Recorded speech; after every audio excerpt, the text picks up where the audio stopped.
शांति। आज 16 अगस्त 2023 भारत में बुधवार है।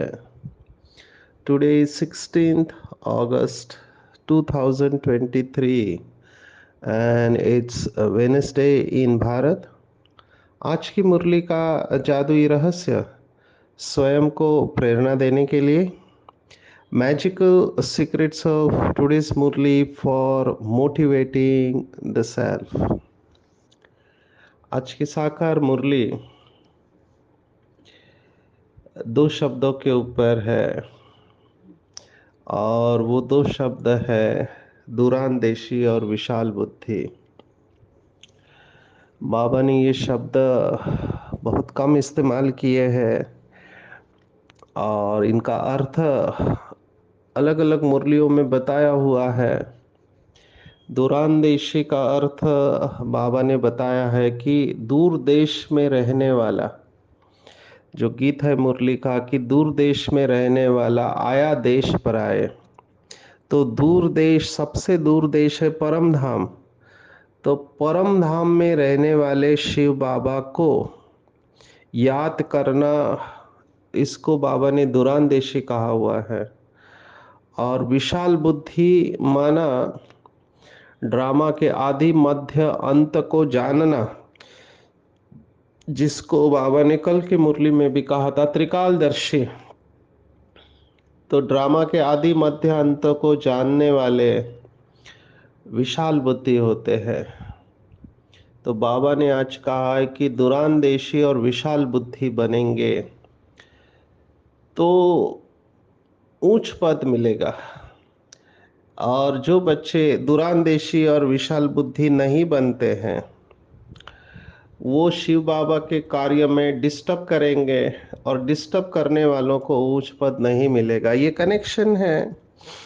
दूरांदेशी को हम समझते हैं, एक अंग्रेजी का शब्द है फार साइटेडनेस, या जिसको कहते हैं विजनरी लोग होते हैं। जैसे ब्रह्मा बाबा को जैसे ही साक्षात्कार हुआ विष्णु चतुर्भुज का, अहम विष्णु चतुर्भुजम तत्त्वम, कि मैं विष्णु चतुर्भुज हूँ और वो तुम ही हो, तो ब्रह्मा बाबा को नशा चढ़ गया। आज की मुरली में भी बाबा ने कहा है कि ब्रह्मा बाप जोहरी का व्यापारी था, हीरे जवाहरत का व्यापारी था, तो बहुत नशा था। लेकिन जैसे ही बाबा मिला तो पता चला कि ये सब कौड़ी मिसल है। अभी ये भगवत गीता है। भगवत गीता में एक श्लोक आता है समलोष्टाश्म कांचनम। अश्म पत्थर को कहते हैं, कांचन सोने को कहते हैं। तो योगी माना उसे कहते हैं जो पत्थर और सोने को समान समझता है, उसे योगी समझते हैं, क्योंकि उसे पता है ये सब विनाशी है। तो आकर्षण समाप्त हो जाता है और ब्रह्मा बाप की अवस्था थी। और बाबा ने झट जैसे ही समझ में आ गया तो बाबा ने अपना सब कुछ बलिहार कर दिया, तन मन धन से पूरी रूप से समर्पित हो गया और माताओं का ट्रस्ट बनाकर सब माताओं को सौंप दिया। अभी ये भी बहुत वंडरफुल है, क्योंकि आज की मुरली में माताओं की महिमा आई है। अभी रिसेंटली आप सब अगर मधुबन न्यूज़ सुनते हो तो मधुबन में 20,000 माताओं की 5 दिन की भट्टी है। तो बहुत अच्छी न्यूज़ बनाई थी। वैसे लौकिक में कहते हैं कि दो माताएं एक साथ रहे बड़ा मुश्किल है, लेकिन यहाँ पे आप देखो बाबा ने माताओं में इतनी शक्ति भर दी कि 20,000 माताएं शांतिवन में तपस्या कर रहे हैं। और माताओं के एक एक अनुभव सुनने जैसे है। बाबा विशेष माताओं के लिए आया हुआ है, क्योंकि माताओं ने बहुत सहन किया है, अंतिम जन्म माता का है, तो माताओं के ऊपर पूरे घर की जिम्मेवारी होती है। और बाबा ने बहुत बार मुरलियों में कहा कि ड्रामा में पार्ट है माताओं का और बहनों का, क्योंकि शास्त्रों में जो गायन है कि भीष्म पितामह को तीर जो मारा वो माताओं बहनों ने मारा, उसमें भी माता जो होती है वो कुमारियों से ज्यादा अनुभवी होती है। कुमारी अपनी बुद्धि से समझ सकती है, लेकिन माता प्रैक्टिकली उस स्टेज से गई हुई रहती है। यज्ञ की स्थापना में 300 परिवार 300 लोग जुड़े थे। आज वो भी बात बाबा ने मुरली में याद की है कि भट्टी बननी थी, उसमें से कुछ कच्चे निकले, कुछ पक्के निकले। तो बाबा ये क्यों कह रहा है? क्योंकि बाबा को पता है कि अगर दूरांदेशी और विशाल बुद्धि नहीं बने तो ऊंच पद नहीं मिलेगा। आज बाबा ने बहुत सारे राज आज की मुरली में खोले हैं, समय मिला तो हम उस राज को टच करेंगे। विशेष आज बाबा ने प्रश्न पूछा है कि कौन सा ख्यालात रहता है, इस समय के मनुष्यों को कौन से विचार चलते हैं जो सतयुग में नहीं होंगे। तो इस समय के मनुष्य समझते हैं कि हम कमाएंगे तो हमारे पुत्र और पोत्रे खाएंगे। तो बाबा ने कहा सतयुग में ऐसा कुछ नहीं होगा, क्योंकि सतयुग में उनके पुत्र पोत्रे यहाँ से ही वर्षा लेकर जाते हैं और वो समझते हैं कि हमारी अविनाशी राजा ही है, लेकिन यहाँ पे हम पुरुषार्थ करते हैं उसी के लिए कि सतयुग त्रेता युग में हम बैठ के खाएंगे। तो वहां की कमाई हम यहाँ ही करके जाते हैं, छोड़ के नहीं जाते हैं। अभी इसमें नंबर बनते हैं। आज बाबा ने कर्मों की गुह्य गति बनाई है। एक शब्द जो अच्छा नहीं है, लेकिन बाबा ने आज कहा है कि बाबा के बच्चे हैं, भगवान के बच्चे हैं, लेकिन उसमें से कई बच्चे चांडाल बन जाते हैं। अभी चांडाल अच्छा शब्द नहीं है। चांडाल माना वो लोग होते हैं जो शमशान में डेड बॉडीज को जलाते हैं। तो ये कौन बाबा के बच्चे बनते हैं? तो बाबा ने कहा जो आश्चर्यवत भागंती हो जाते हैं, बाबा को फारकती देते हैं, माना बाबा का हाथ छोड़ देते हैं, पुरानी दुनिया में चले जाते हैं, विकार में जाते हैं, वो जाकर चांडाल का जन्म पाते हैं। बाबा ने उदाहरण दिया, जैसे घर में कोई बच्चा चंचलता करते हैं तो उनको कहा जाता है कि तुम तो चंडी हो, चांडाल हो। तो बाबा ने आज कहा है कि शिव बाबा का बनकर भी अगर फिर भी बहुत चंचलता करते हैं, चंचलता की डेफिनेशन दिया है, चंचल माना जो स्थिर नहीं रहता है उसको चंचल कहते हैं, कुछ ना कुछ करते रहता है।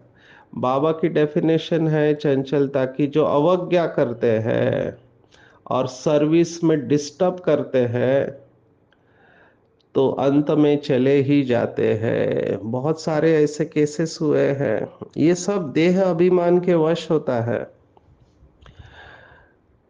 देह अभिमान ये सब कर्म करवाते हैं। बाबा के बच्चे बनकर अगर किसी से नाराज हो गए, कुछ भी हुआ है ऊपर नीचे, किसी के साथ हिसाब किताब है, तो क्रोध में आकर ऐसा सब काम करते हैं। हमने ये देखे हुए हैं, कितना डिससर्विस करने के ये निमित्त बनते हैं आत्माएं, जिसको बाबा ने कहा सर्विस में डिस्टर्ब करते हैं। वैसे भी शास्त्रों में कहानियां हैं कि यज्ञ में असुरों के विघ्न पड़े, तो असुर और सुर, जिनका सुर लगता नहीं है वो असुर बन जाते हैं। तो योग लगाकर अपने संस्कारों को परिवर्तन नहीं किया तो पुराने माया के संस्कार डिस्टरबेंस क्रिएट करते हैं और फिर ऐसी भाषा बोलते हैं जो नहीं बोलना चाहिए। और ये सब क्यों होता है? क्योंकि ईगो है, अहंकार है, देह अभिमान है। और फिर यही लोग असंतुष्ट बनते हैं और यज्ञ में विघ्न पैदा करते हैं। बाबा ने कहा ये चले जाएंगे और फिर ये चांडाल का जन्म लेंगे। बाबा ने तो आज यहाँ तक कहा हुआ है कि ब्रह्मा कुमारी, कोई भी ब्रह्मा कुमारी सेंटर में होगी, कुछ चंचलता करेगी, किसको समझा नहीं सकेगी, वाह क्रोध करती होगी तो सब कहेंगे इनमें तो बहुत क्रोध है। फिर बाबा ने कहा चंडिका एक तो नहीं है, बहुत होती है।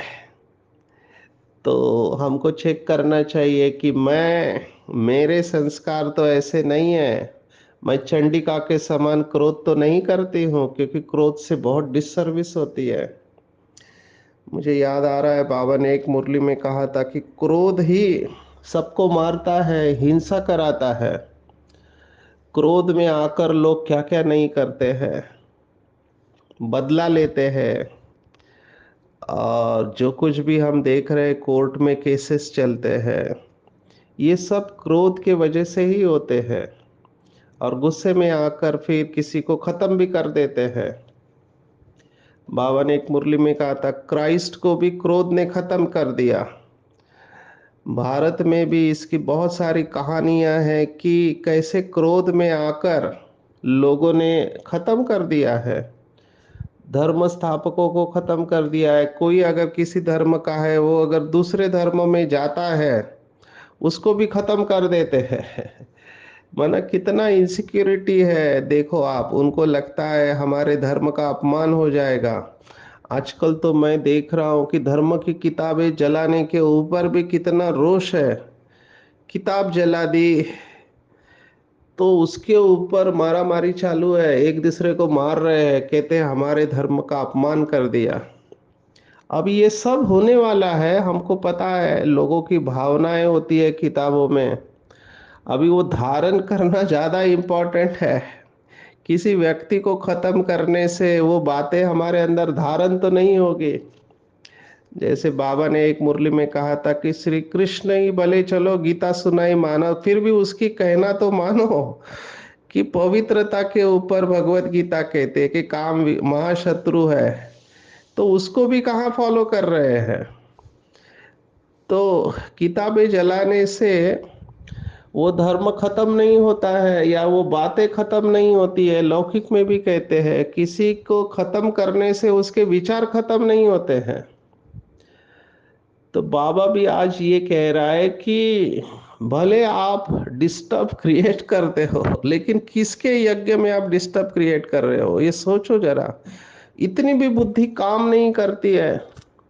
मैं हमेशा मेरे सेशन में कभी कभी ये बात आती है, पता नहीं कई सेंटर पर जाके मेरे मुंह से निकल जाता है कि कोई चाहे तो भी बाबा की सेवा को रोक नहीं सकता है, क्योंकि ड्रामा में वरदान प्राप्त है इसको।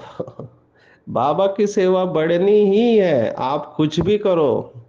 अगर आप पूरी हिस्ट्री देखो ब्रह्मा कुमारी से आदि से अभी तक, कितने विघ्न आए, कितने विघ्न आए, फिर भी बाबा की सेवा दिन दुगनी और रात चौगनी बढ़ते ही जा रहे। बाबा के बच्चे बढ़ते ही जा रहे। कितने लोगों ने विघ्न डालने की कोशिश किया। आप सोचो, जब ब्रह्मा बाबा अव्यक्त हुए तभी भी लोगों ने कहा अभी इनका गुरु तो चला गया, क्योंकि वो जानते नहीं थे कि ब्रह्मा के द्वारा कौन यज्ञ को चला रहा है। तो ब्रह्मा जाने के बाद भी वो कहने लगे अभी इनका क्या होगा। लेकिन ब्रह्मा बाबा गए कहाँ, वो तो अव्यक्त हो गए। बाबा ने स्पष्ट कहा कि बाबा ने साथ अभी तक नहीं छोड़ा है, केवल स्थान बदला है और रूप बदला है। साकार के बजाय अव्यक्त हो गए और स्थान सूक्ष्म वतन हो गया। बाबा अब भी साथ है, ये बात उनको कहाँ पता है। तो जैसे ही बाबा अव्यक्त हुए, बाबा के कितने विदेश के बच्चे आने लगे जिनका बाबा ने इतने सालों से आह्वान किया था, तो सेवा तो और बढ़ गई। तो मैं क्लास में ये कहता हूं कि कोई चाहे तो भी बाबा की सेवा को रोक नहीं सकता है। बाबा की सेवा न किसी से होती है, न कोई उसको रोक सकता है। बाबा अपनी सेवा करा लेता है। जैसे पानी का नेचर होता है, आप पानी को कितना भी रोकने की कोशिश करो, आप रोक नहीं सकते हो, पानी अपना रास्ता बना लेता है। ऐसे ही ड्रामा में इस समय बाबा की सेवा बढ़नी है, बाबा के बच्चे निकलने ही है। बाबा ने तो यहाँ तक कहा हुआ है, जो हम देख रहे हैं कि जो बाबा के बच्चे दूसरे धर्मों में गए हुए हैं, क्रिश्चियन है, बुद्धिस्ट है या इस्लाम में गए हैं, जैन है, ये सब बाबा के बच्चे वापस आने वाले और आ रहे हैं, अनेक अनेक धर्मों से आ रहे हैं। कहाँ अरब कंट्री, वहाँ बाबा के बच्चे हैं। कहाँ रशिया, कहाँ अमेरिका, लंदन, वहां पे बाबा के बच्चे निकल रहे हैं। कितने सारे बच्चे अभी बुद्धिस्ट धर्म वाले हैं ना, चाइना और जापान, यहाँ पे बुद्ध धर्म है। तो वो तो परमात्मा को मानते ही नहीं है, फिर भी वहां से बाबा के बच्चे निकले हैं। आप सोचो। तो जो जो गए हैं वो सभी आने वाले हैं, क्योंकि ये ड्रामा में नूंद है इसका। तो ऐसे जिसको ये ज्ञान पता है, वो कैसे डिस्टरबेंस क्रिएट कर सकता है? कितना पापों का बोझ होगा उसके ऊपर, समझ नहीं पाते हैं, पर गुस्से में आके ये सब करते हैं। एक आत्मा ने डिसर्विस किया तो उसको समझाया, वार्निंग दिया, फिर भी नहीं सुधरा तो फिर निकाल दिया। तो वो क्या कर सकता है? अभी देखो, गुस्से में आकर बहुत कुछ करते हैं, लेकिन वो ये नहीं समझते हैं कि ड्रामा में नूंद है, शिव बाबा की प्रत्यक्षता होनी है। तो हम अपने ऊपर अटेंशन दे। जब मैं ऐसे सब केसेस देखता हूं तो सचमुच में वंडर खाता हूं कि ये आत्मा इतना अमृत वेला करती थी, योग करती थी, मुरली सुनती थी, बाबा की सेवा करती थी, और अभी क्या कर रही है? तो पता चलता है कि माया का वार, माया क्या क्या कर्म कराती है। इसलिए बाबा को कहना पड़ा कि बच्चे, शिव बाबा की सेवा में डिस्टर्ब नहीं करो। अगर करेंगे तो फिर बाबा ने कहा आपकी क्या गति होगी, आप सोच सकते हो। तो हम सब ये ध्यान में रखें, कम से कम हम विघ्न नहीं बने ईश्वरीय कार्य में, हम विघ्नों को दूर करने वाले बने। और मुझे ऐसे लगता है जितनी जितनी हमारी साधना बढ़ते जाएगी, तपस्या बढ़ते जाएगी, मुरली के ऊपर अटेंशन होगा, उतना उतना हमारा बुद्धि का ताला खुलते जाएगा। ये मैंने जब अरविंद हॉस्पिटल में सेशन लिया तो सभी सीनियर डॉक्टर बैठे थे, तो आंखों के स्पेशलिस्ट थे। तो मैंने उनको पूछा कि मैं क्या आपसे प्रश्न पूछ सकता हूँ? तो उन्होंने कहा जरूर पूछे। और मेरा पहला प्रश्न था कि इंसान को कितनी आंख होते हैं? तो सभी लोग हंसने लगे, बोला ये कौन सा प्रश्न है? मैंने कहा फिर भी मैं जानना चाहता हूँ। तो सभी ने कहा दो आंखें होती है। फिर मैंने कहा आपने तीसरी आंख के बारे में सुना है क्या? तो वो फिर से हद की बात है, वो कह रहे हैं तीसरी आंख खुलती नहीं है, तीसरा नेत्र कहीं होता नहीं है। लेकिन शास्त्रों में कहानियां है कि शिव ने तीसरी आंख से कामदेव को भस्म कर दिया है ना। शंकर का तीसरा नेत्र बताते हैं। अभी शंकर क्या है? शंकर माना अशरीरी तपस्वी स्वरूप। ये बाबा ने शंकर की डेफिनेशन दी थी एक मुरली में। जो अशरीरी है और तपस्वी है वो सब शंकर है।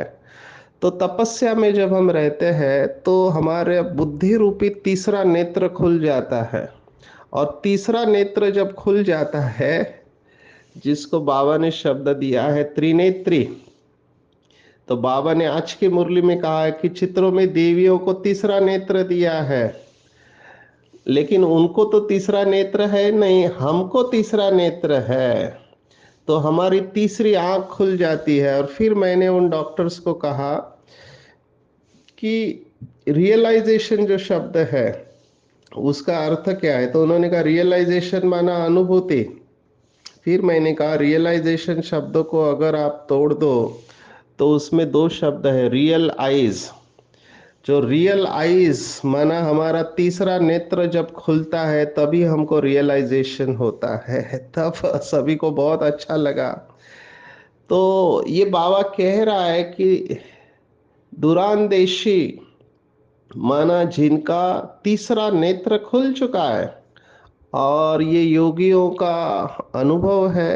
आप में से भी बाबा के कई बच्चे होंगे जिनका तीसरा नेत्र पूरी तरह से जो खुल जाता है, तो उनके अंदर बहुत सारे पावर्स आ जाते हैं। लौकिक में एक सिद्धि है, अष्ट सिद्धियों में से एक सिद्धि है जिसको मॉडर्न साइंस भी एक्सेप्ट करता है। उस सिद्धि को कहते क्लेरवोयंस। क्लेरवोयंस माना दूर में जो चीजें हैं इस पृथ्वी में उसको देखना। जैसे आप भारत में हो लेकिन आप अमेरिका में क्या चल रहा है अपने इन आंखों से देख सकते हो। उनको ऐसे लगता है जैसे कि टीवी पर स्क्रीन, आप टीवी देख रहे हो तो वो इन आंखों से सब कुछ देख लेते हो। साइंस ने ये सिद्धि हमारे हाथ में दिया हुआ है। वीडियो कॉलिंग आजकल करते हैं तो वीडियो कॉलिंग में हम सामने वाले को देख लेते हैं। लेकिन आप सोचो, जिस जमाने में मोबाइल नहीं था तब लोगों के पास ये सिद्धि थी, दूर बैठे हुए व्यक्ति को देख सकते थे। बाबा ने कहा वो ज्यादा से ज्यादा इस दुनिया वालों को देखेंगे, लेकिन आप इस दुनिया से भी परे जाते हो। अभी सूक्ष्म वतन 5 तत्वों से पार है, वहां ब्रह्मा बाबा को हम देखते हैं। उससे भी पार हम जाते हैं विष्णुपुरी, शंकरपुरी, और उससे भी पार परम धाम में हम शिव बाबा को देखते हैं। तो बुद्धि कितनी शक्तिशाली चाहिए, क्योंकि ये सब देखना बुद्धि का काम है। और भक्ति मार्ग में देखने के संस्कार होते हैं। यहाँ पर भी ज्ञान में आने के बाद अभी भी मुझे कई बीके भाई बहने कहते कि मुझे बाबा ना दिखाई नहीं देता योग में। मैं उनको एक ही प्रश्न पूछता हूँ कि आप देखना क्यों चाहते हो बाबा को?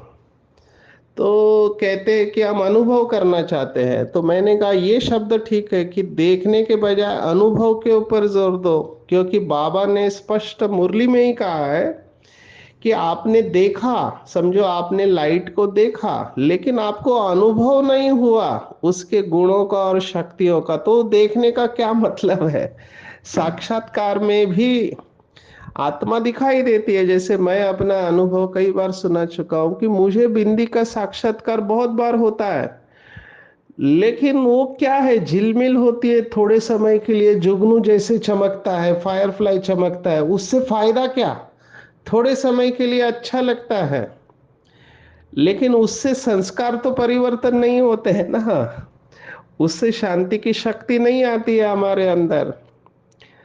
तो देखने के बजाय फील करना बहुत जरूरी है, उसको महसूस करना। और जैसे हम बाबा के इन शक्तियों को महसूस करेंगे, हमारा रियलाइजेशन, जिसको बाबा ने कहा सेल्फ रियलाइजेशन से ही गॉड रियलाइजेशन होता है। पहले खुद को रियलाइज करना है कि मैं आत्मा आदि अनादि पवित्र हूँ, ईश्वर की डायरेक्ट संतान हूँ। तो जैसे जैसे हमारी बुद्धि स्वच्छ होती जाएगी, हमको बहुत सारे राज पता चलने लगेंगे। आज की मुरली का एक राज को मैं टच कर रहा हूँ। पकड़ने वाले उसको पकड़ेंगे, जो पुराने हैं भाई बहने वो समझ गए होंगे।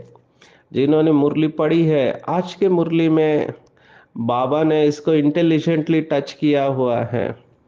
बाबा ने दो बातें कही है। एक लक्ष्मी नारायण के बारे में कहे है कि श्री कृष्ण की आत्मा अभी राजयोग सीख रही है और तुम भी कृष्णपुरी में जाना चाहते हो तो राजयोग सीखो। लक्ष्मी नारायण कहने से मनुष्य मूंझ जाते हैं और श्री कृष्ण को झूले में झुलाते हैं। पूजा लक्ष्मी नारायण के करते हैं और उन्हों का बाल चरित्र कुछ भी है नहीं। ये बहुत बड़ा रहस्य है कि लक्ष्मी नारायण बचपन में कौन थे वो नहीं पता है। आज एक बहुत अच्छा चित्र मैंने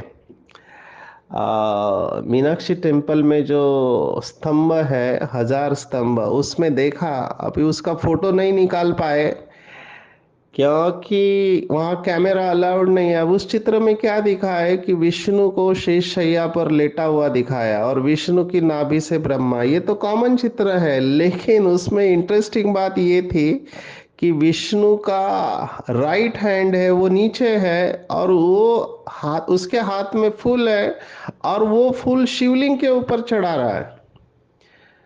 अभी मैंने कहा ये चित्र तो मैंने कहीं नहीं देखा। मैंने ये देखा है कि विष्णु की नाभि से ब्रह्मा निकलता है, लेकिन विष्णु का राइट हैंड से शिवलिंग के ऊपर फूल चढ़ाते हुए मैंने आज देखा। माना विष्णु भी उस शिव की पूजा कर रहा है। तो कहते हैं कि ये चित्र निकाल दिया है क्योंकि फिर उसमें झगड़ा हो जाएगा कि विष्णु भी शिव की पूजा कर रहा है तो शिव बड़ा हो गया। तो ये शैवाइट्स और वैष्णवाइट्स माना शैव संप्रदाय और विष्णु संप्रदाय के बीच में डिफरेंस ऑफ ओपिनियन है। वो समझते हैं कि विष्णु सबसे बड़ा है और शैव संप्रदाय वाले समझते हैं शिव सबसे बड़ा है। हम सब जानते हैं कि राज क्या है, लेकिन ये राज है, इसको यथार्थ रूप में हमको समझाना है। नंबर वन कि लक्ष्मी नारायण ही राधे कृष्ण है।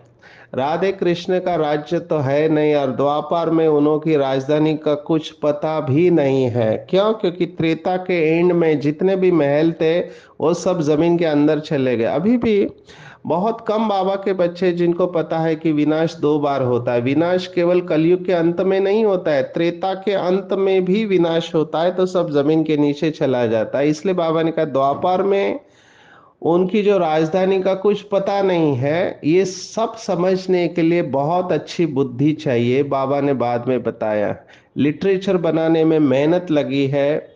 विष्णु के अलंकार दिखाते हैं लेकिन वास्तव में विष्णु के अलंकार होते नहीं है। नंबर वन ये। नंबर टू, बाबा ने और गहरी बात बताई कि राधे कृष्ण कोई आपस में भाई बहन नहीं थे। अभी इसके ऊपर बहुत लोग प्रश्न पूछते हैं। क्यों प्रश्न पूछते हैं? क्योंकि हमारा जो चित्र है लक्ष्मी नारायण का, तो उन दोनों का चेहरा एक समान है।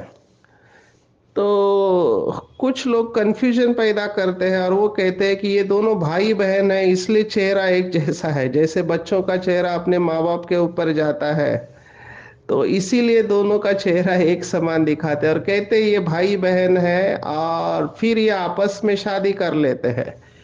अभी ऐसे ऐसे बातें लोगों की बुद्धि में चलती रहती है। अब ये कौन सी बुद्धि है? ये मोटी बुद्धि है, रावण की बुद्धि है। तो हमको बहुत अलर्ट रहना चाहिए। ऐसे प्रश्न पूछने वाले कंफ्यूज कर सकते हैं।